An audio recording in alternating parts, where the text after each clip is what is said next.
Ini adalah seri webinar kedua yang dilaksanakan oleh Direktorat Jenderal GTK untuk implementasi dari kurikulum Merdeka dan platform Merdeka Mengajar. Yang kali ini akan membahas struktur kurikulum Merdeka. Mohon arahannya Bapak Anindito terkait dengan webinar tersebut. Silakan Pak. Baik, apakah saya perlu memaparkan sesuatu sebelum dialog? Ya, sesuai dengan kenyamanan Pak Nino saja, silakan. Oke, ya kalau begitu mungkin saya minta waktu 10-15 menit ya untuk menyampaikan rasional, filosofi dan desain dari kebijakan kurikulum Merdeka, dan kemudian mungkin kita lebih banyak nanti berdialog. Saya lihat sudah ada 3.000 lebih peserta di sini, luar biasa. Oke, ini mohon saya diizinkan untuk share screen, panitia.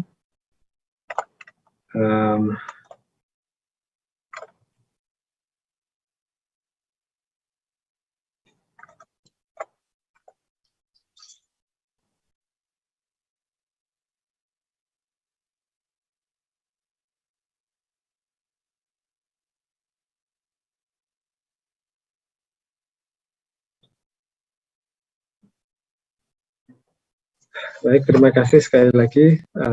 Bismillahirrahmanirrahim. Selamat siang. Assalamualaikum warahmatullahi wabarakatuh.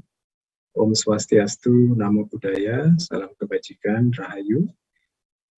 Bapak dan Ibu yang saya hormati, Bapak Ibu guru, terutama dan kepala sekolah yang saya izinkan saya menyampaikan terlebih dahulu sedikit mengenai kebijakan kurikulum Merdeka. Jadi kenapa kita repot-repot mengubah kurikulumnya? Kenapa kita repot-repot mengganti kurikulum yang sudah ada dan sudah dijalankan selama sekian tahun di Indonesia ya? Dan saya akan memulai dengan menempatkan kebijakan kurikulum ini sebagai bagian dari upaya kita untuk mewujudkan cita-cita merdeka belajar. Jadi sebenarnya perubahan kurikulum ini hanya salah satu dari kebijakan Kemendikbudristek yang secara bersama-sama semua itu dirancang untuk mewujudkan cita-cita merdeka belajar ini. Cita-citanya adalah mewujudkan pendidikan berkualitas bagi seluruh rakyat Indonesia. Nah, di sini ada dua dimensi ini. Satu, dimensi kualitas, dan yang kedua, dimensi keadilan. Yang pertama, dimensi kualitas tadi, kita ingin memastikan agar semua anak kita, semua peserta didik, itu mendapatkan pengalaman belajar yang membuat mereka bisa memiliki karakter dan kompetensi yang diperlukan untuk menghadapi masa depannya. Inilah definisi pendidikan yang berkualitas. Jadi bukan sekedar memberi tempat, memberi bangku, memberi akses pada sekolah, tetapi setelah masuk ke sekolah harus bisa dipastikan bahwa pengalaman belajar yang mereka terima itu menstimulasi tumbuh kembang anak secara holistik, sehingga mereka bisa tumbuh karakter dan kompetensi dasarnya untuk menghadapi masa depan mereka. Nah, kita juga ingin memastikan bahwa kesempatan mendapatkan pendidikan berkualitas itu diberikan secara adil, ya, diberikan kepada semua anak terlepas dari latar belakang sosial ekonomi mereka, terlepas dari latar belakang budaya atau di mana mereka tinggal. Karena itu kebijakan-kebijakan Merdeka Belajar itu punya nuansa atau sifat asimetris. Kita ingin memberi target dan intervensi dan program yang sesuai dengan kondisi dan kebutuhan. Jadi program-program yang kita rancang itu tidak dimaksudkan untuk menyeragamkan intervensinya, tapi justru untuk memberi ruang bagi intervensi yang kontekstual, ya, termasuk dalam kurikulum ini yang mungkin yang lebih mudah intervensi asimetrisnya adalah pada kebijakan tentang BOS, bantuan operasional sekolah, dan BOP PAUD. Ya. Di mana kalau sebelumnya BOS dan BOP itu seragam seluruh Indonesia. Satuan biaya per kepala, per anak, di semua sekolah di Indonesia itu sama. Nah itu kita ubah kan, sudah kita ubah sedemikian rupa sehingga sekolah-sekolah di wilayah atau di tempat yang lebih terbatas sarana prasarananya itu justru mendapatkan peningkatan BOS dan BOP PAUD. Nah ini contoh dari intervensi asimetris yang disesuaikan dengan konteks dan kebutuhan. Nanti kurikulum seperti apa gitu ya sebagai kebijakan asimetris bisa kita diskusikan selanjutnya. Nah, kenapa kita perlu berfokus pada peningkatan kualitas? Jawabannya adalah karena ya ini sudah saatnya. Kita sudah sangat berhasil dalam memberikan akses, dalam memastikan bahwa semua anak Indonesia memiliki akses pada paling tidak pendidikan dasar. Ya, pendidikan dasar itu sudah sangat merata aksesnya. Untuk pendidikan menengah kita sudah jauh melampaui 10-20 tahun yang lalu. Pendidikan menengah angkanya di sekitar 80-85%. Itu sudah mungkin 3 atau 4 kali lipat dibandingkan 10-20 tahun yang lalu. Nah, tapi yang kita belum berhasil adalah memberikan pengalaman yang berkualitas tadi. Jadi kalau kita lihat indikator atau data yang kita miliki sejak tahun 2000 di skor PISA, anak-anak kita sebagian besar itu belum bisa membaca atau memahami bacaan dengan baik. Membaca pasti bisa, membaca secara mekanis, membaca dalam arti menyuarakan apa yang tertulis. Tetapi memahami dan mengevaluasi bacaan itu masih banyak sekali yang tertinggal. Ya, kalau kita lihat skornya itu antara 70 sampai 400, itu maknanya adalah hanya sekitar 30% ya, tidak sampai sepertiga, hanya sekitar 30% yang memiliki kemampuan untuk memahami bacaan dengan baik. Yang sebagian besarnya, 70% masih di bawah kompetensi minimum. Hal yang sama berlaku untuk literasi matematika maupun literasi ilmu pengetahuan alam, literasi sains. Jadi ini sesuatu yang sudah saatnya kita beri perhatian lebih serius, ya, pengembangan literasi dasar, pengembangan kemampuan berpikir, kompetensi dasar seperti ini. Kita juga harus lebih serius dalam menutup kesenjangan, dan ini kesenjangan sekali lagi bukan sekedar kesenjangan akses, tetapi kesenjangan kualitas. Kalau kita lihat, kita bandingkan data yang sama ini tadi ya, tetapi kita pecah menjadi kelompok sosial ekonomi atas dan kelompok sosial ekonomi bawah. Yang garis oranye itu mencerminkan 25% siswa paling kaya secara sosial ekonomi. Sedangkan yang garis biru mencerminkan 25% terbawah secara sosial ekonomi. Kelihatan sekali bahwa ada kesenjangan yang cukup lebar, sekitar 40-50 poin antara kedua kelompok ini. 40-50 poin itu setara dengan sekitar 1,5 sampai 2 tahun pembelajaran. Jadi ibaratnya kalau ada 2 anak yang usianya sama, yang berada di kelas yang sama, sama-sama kelas 10 atau kelas 11, tapi mereka berasal dari keluarga yang mampu secara sosial ekonomi versus tidak mampu, maka 2 anak ini kemungkinan secara rata-rata itu memiliki kesenjangan atau berbeda tingkat kemampuan membaca dan matematikanya itu terpaut hampir 2 tahun pembelajaran. Ini kan signifikan dan tinggi sekali. Dan sayangnya kita juga belum berhasil menutup kesenjangan itu dari tahun ke tahun. Bahkan di tahun 2018 kesenjangannya tampak semakin melebar. Nah, dengan adanya pandemi COVID, problem atau krisis belajar tadi itu tentu tidak menjadi semakin baik ya, itu justru sebaliknya, pandemi itu memperparah krisis belajar yang sudah kita alami.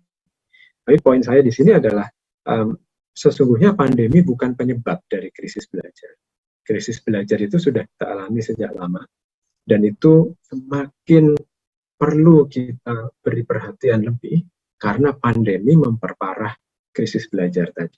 Jadi data yang kita miliki, kalau kita bandingkan 1 tahun belajar sebelum pandemi dan 1 tahun belajar setelah pandemi, itu ada pengurangan sekitar 5-6 bulan pembelajaran. Jadi pembelajaran masih ada dampaknya pada anak-anak. Ya. Jadi dalam situasi sulit pun kita sebagai pendidik, sebagai guru itu berhasil meningkatkan kemampuan anak, tapi peningkatannya tidak seefektif dibandingkan dengan sebelum pandemi. Dan bisa dibayangkan bahwa efek dari pandemi itu lebih parah pada anak-anak yang berasal dari keluarga kelas menengah bawah. Jadi kalau di rumah gadget saja gantian dengan adik atau kakaknya atau orang tuanya, meja belajar saja tidak ada gitu ya, ruangan khusus tidak punya, tentu saja pembelajarannya akan sulit sekali untuk menjadi efektif. Nah, jadi sekali lagi kurikulum merdeka itu adalah bagian dari upaya Kemendikbudristek untuk mengatasi krisis belajar tadi. Tapi tentu saja dia tidak bisa menjadi satu-satunya kebijakan. Kalau kita hanya mengubah kurikulum, maka krisis belajar tadi tidak akan bisa terselesaikan. Itu krisis yang sifatnya multidimensi dan sudah mengakar lama di Indonesia ya. Jadi penyelesaiannya pasti membutuhkan pendekatan yang sistemik juga. Penyelesaian masalah pembelajaran tadi membutuhkan penataan, perubahan, transformasi pada semua elemen penting, semua elemen kunci dari sistem pendidikan kita. Tidak bisa hanya mengubah atau mengotak-atik kurikulumnya saja. Nah, jadi misalnya yang saya tampilkan di sini adalah sebagian dari perubahan kebijakan dan program di Kemendikbudristek terkait dengan krisis belajar. Selain kurikulum ya, ada perubahan di standar nasional pendidikannya itu sendiri. Jadi kalau Bapak Ibu lihat di peraturan pemerintah nomor 57 itu standar kompetensi lulusan berupa literasi, numerasi, dan karakter Pancasila itu dijadikan sebagai acuan tujuan belajar dan acuan bagi semua standar yang lainnya. Jadi standar proses, standar isi, standar penilaian, sarana prasarana, pembiayaan, pengelolaan sekolah, itu semuanya harus ditujukan untuk meningkatkan standar kompetensi lulusan. Nah, ini kita buat demikian supaya tata kelola pendidikan kita itu betul-betul semuanya mengarah pada peningkatan kualitas pembelajaran. Dan karena standar ini menjadi acuan bagi semua kurikulum, ya, kurikulum 2013 pun harus mengacu pada standar ini. Sekolah-sekolah yang menerapkan kurikulum yang lama pun juga harus mengacu pada standar ini.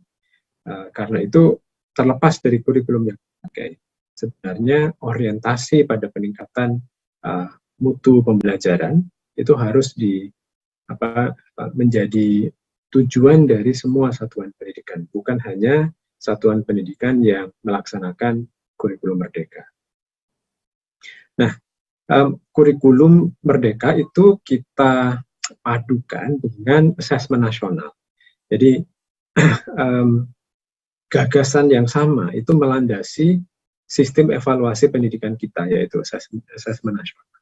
Kalau Bapak Ibu perhatikan, asesmen nasional itu tidak lagi mengukur penguasaan siswa terhadap seluruh materi kurikulum. Jadi, itu beda utamanya dengan ujian nasional. Kalau ujian nasional dan ujian sekolah berstandar nasional yang menentukan kelulusan dulu, yang diujikan adalah penguasaan konten atau materi kurikulum. Asesmen nasional tidak lagi mengukur penguasaan materi kurikulum. Yang diukur adalah karakter dan kompetensi, terutama kompetensi literasi dan numerasi dasar. Nah, jadi ini sejalan dengan filosofi dan desain dari kurikulum merdeka yang sangat menekankan pada karakter dan kompetensi dan mengurangi kontennya. Jadi kontennya itu justru kita kurangi, justru kita buat supaya guru, Bapak Ibu semuanya tidak dibebani dengan kewajiban untuk menuntaskan materi kurikulum. Karena yang lebih penting adalah penumbuh kembangan anak-anak secara holistik, karakter dan kompetensi mereka. Tentu saja kita juga melengkapi dengan perangkat-perangkat ajar, jadi buku-buku teks, modul, itu kita sediakan melalui platform Merdeka Mengajar. Dan unsur yang paling penting mungkin yang nomor 4 ini, yaitu pelatihan atau penguatan kapasitas kepala sekolah. Ini rancangan atau pendekatan pelatihan bagi guru dan kepala sekolah yang sekarang kita rancang di Direktorat Jenderal GTK itu tidak lagi fokusnya pada sosialisasi regulasi. Ya, jadi jangan bayangkan pelatihan guru, saya yakin Bapak dan Ibu semua sudah banyak yang sudah mencicipi gitu ya, yang sudah mengalami juga. Pelatihan gurunya jangan dibayangkan berfokus pada regulasi, tetapi fokusnya adalah pada filosofi dan cara berpikir atau mindset tentang pembelajaran. Jadi ini relevan untuk semua guru, tidak hanya guru-guru di sekolah yang menerapkan kurikulum merdeka. Pelatihan kepala sekolah atau calon kepala sekolah pun, guru penggerak, itu juga menyiapkan guru sebagai pemimpin pembelajaran, bukan sekedar manajer, bukan sekedar administrator di sekolah saja.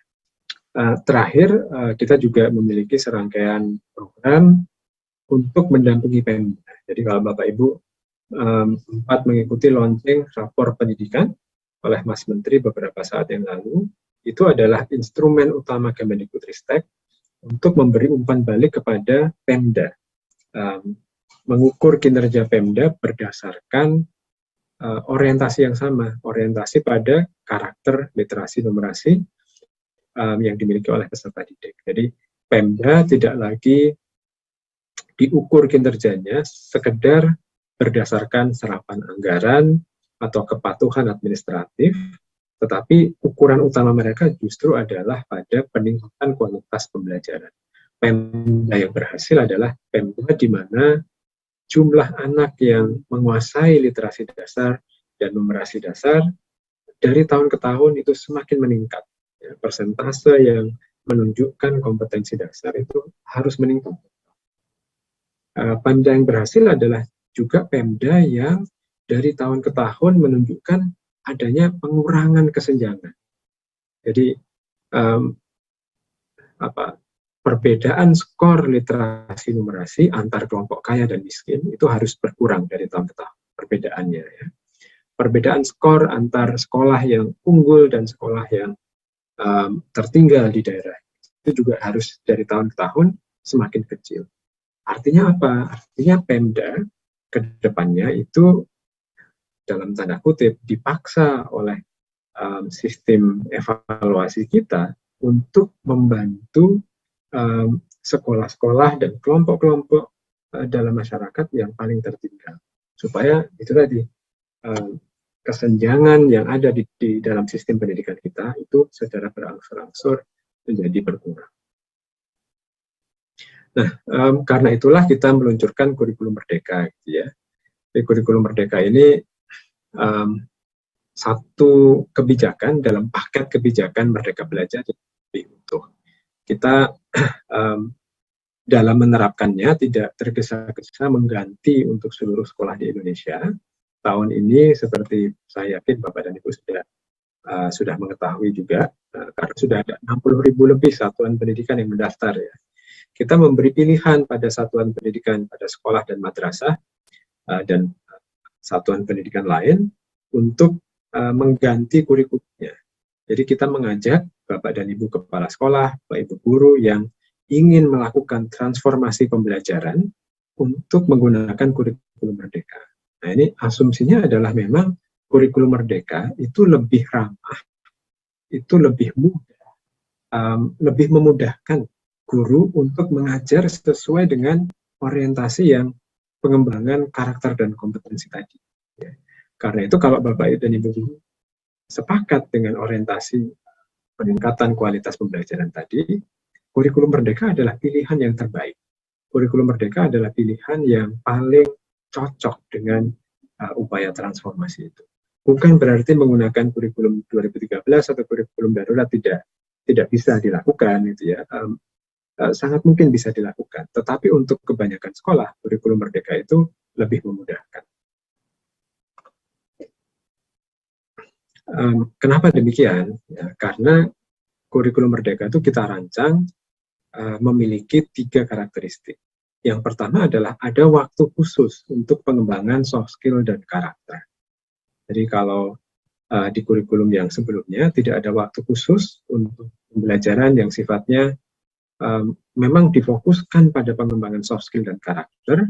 Nah, sekarang ada 20-30% jam pelajaran itu dikhususkan bagi pengembangan soft skill dan karakter. Kemudian untuk itu bisa terjadi, supaya guru bisa menyisihkan waktu untuk pengembangan karakter, materi yang diwajibkan dari pusat itu dikurangi. Jadi kita hanya mewajibkan materi-materi yang sifatnya esensial saja. Nah, jadi orientasi pada yang akademik, materi pelajaran akademik itu berkurang karena memang kita dengan sengaja mengurangi muatan wajibnya dari pusat. Kemudian struktur kurikulumnya juga kita rancang sedemikian rupa sehingga ada fleksibilitas pertama bagi sekolah untuk merancang struktur kurikulum yang inovatif ya untuk sekolahnya, dan bagi guru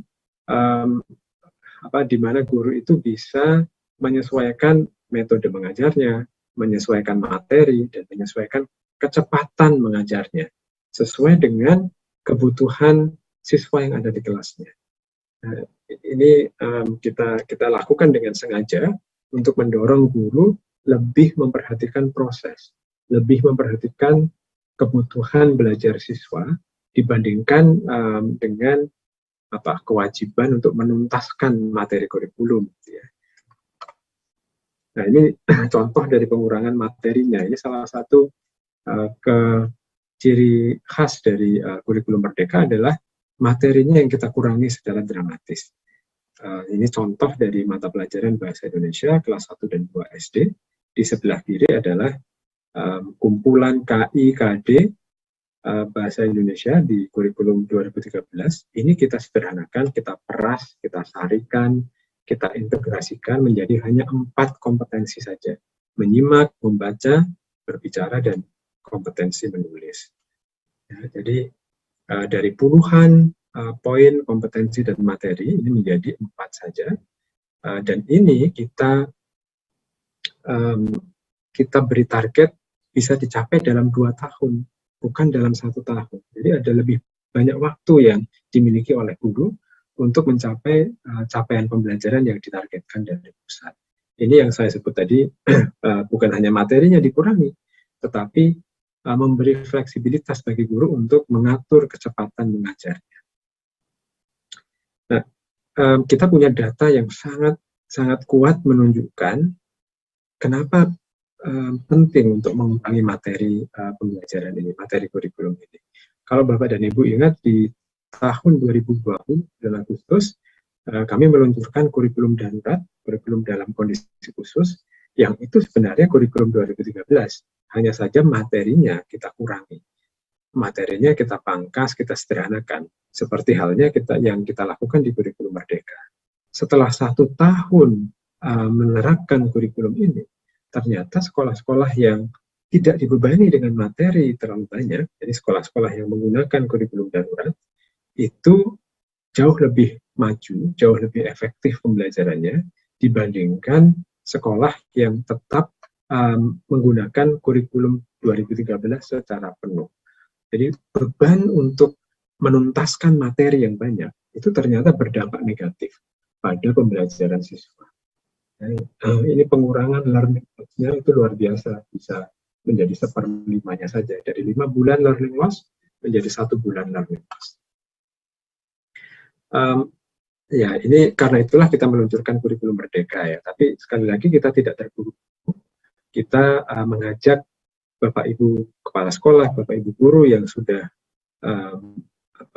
satu visi, berniat, memiliki motivasi intrinsik ya untuk melakukan transformasi pembelajaran itu untuk mengadopsi kurikulum.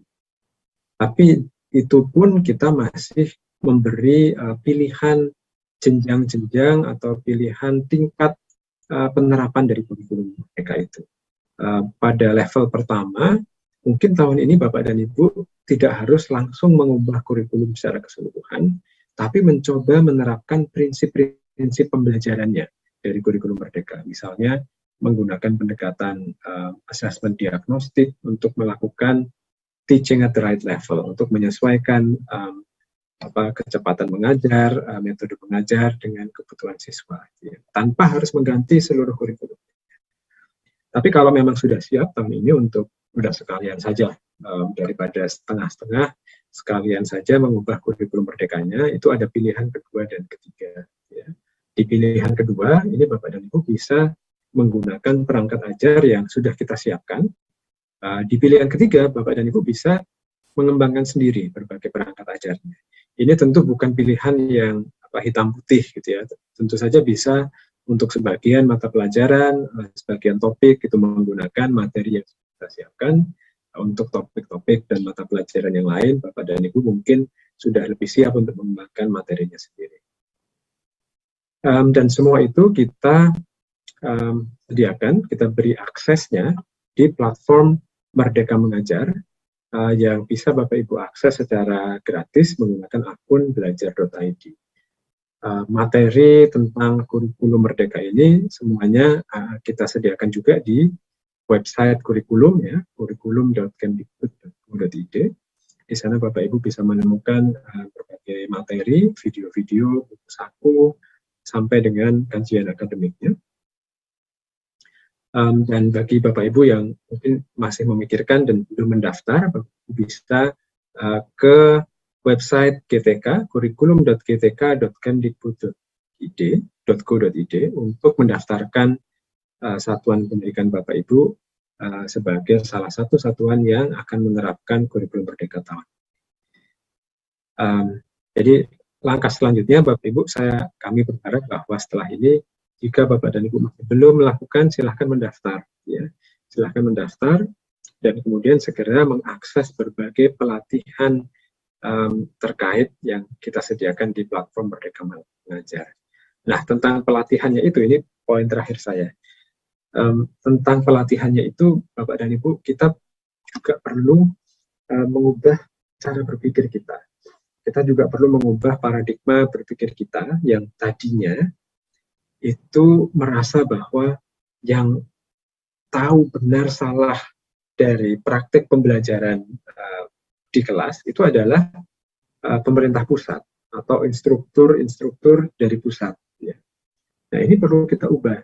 Yang tahu apakah praktek pembelajaran, apakah yang Bapak Ibu lakukan di kelas itu baik atau buruk, benar atau salah, bukan kami dari pusat, melainkan Bapak dan Ibu sendiri. Karena kriteria baik, buruk, salah, benar praktik pembelajaran adalah dampaknya pada peserta didik. Ya, kalau yang Bapak dan Ibu lakukan itu membangun kapasitas anak-anak kita untuk menjadi manusia yang merdeka, manusia yang secara hidup, secara lahir dan batin, hidupnya itu bersandar pada kekuatannya sendiri, pada karakter dan kompetensinya sendiri, maka yang Bapak Ibu lakukan itu benar, gitu ya. Terlepas dari mungkin ada orang lain yang merasa itu salah.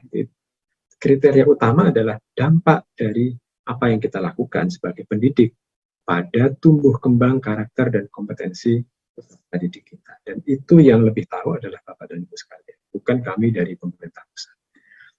Karena itu pendekatan pelatihan yang kami rancang sekarang tidak lagi mengandalkan pada pelatihan berjenjang dari instruktur pusat, instruktur daerah, instruktur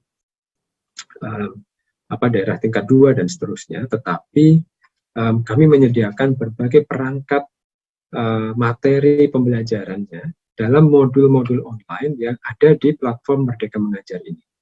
Nah, jadi ini bisa diakses oleh semua guru, semua kepala sekolah yang sudah memiliki akun belajar.id. Bapak dan Ibu dengan demikian bisa belajar langsung dari narasumber pusat gitu ya. Jadi tidak perlu lagi secara berjenjang Bapak dan Ibu bisa mengakses pengetahuan, insight-insight, pembelajaran langsung dari pemateri dari pusat. Karena itu yang diperlukan oleh kepala sekolah, yang diperlukan oleh dinas pendidikan adalah memfasilitasi proses belajar secara mandiri tadi. Ini yang kita sebut sebagai komunitas belajar atau komunitas praktik di antara para guru dan kepala sekolah. Jadi saya akhiri di sini, Bapak Ibu semuanya, semoga bisa menjadi pemantik diskusi kita sore hari ini. Terima kasih, selamat sore, Assalamualaikum warahmatullahi wabarakatuh.